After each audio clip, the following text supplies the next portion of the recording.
Acho que é importante a gente destacar os impactos, né, no consumidor. Obviamente que um aumento de gasolina é impopular, ele prejudica o consumidor, mas a gente precisa olhar um problema maior que existe hoje, que é a questão fiscal no Brasil. O governo que foi eleito, ele já chegou aumentando gastos, né, com a aprovação da PEC que a gente teve em dezembro. A gente já viu nas contas públicas, né, divulgadas ontem pelo Tesouro, o aumento de gastos em janeiro foi de 6%, acima da inflação. Então, assim, é a primeira vez que a gente tem um primeiro ano de governo que ele já começa com um aumento robusto de gastos, né?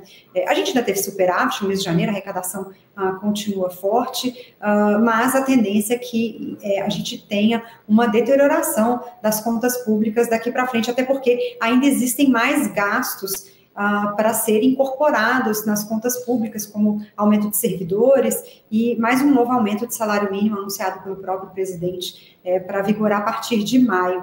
Então, a gente tem uma situação que o governo aumentou gastos e a gente precisa agora repor essa arrecadação. Obviamente que muitas pessoas discutem, né, o governo, ao invés de cobrar mais tributos, o governo deveria cortar gastos.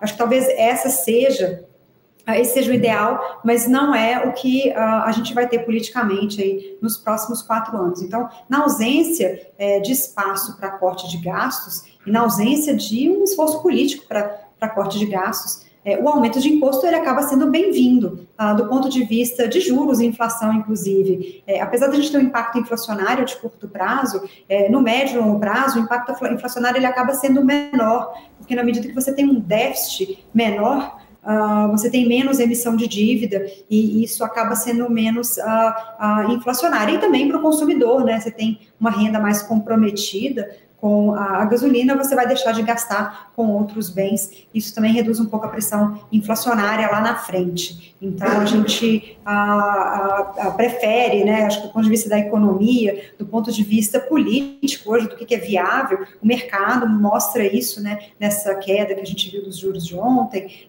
que é melhor você ter essa recomposição de arrecadação agora do que você não ter nada, né, porque corte de gastos a gente sabe que não vai vir.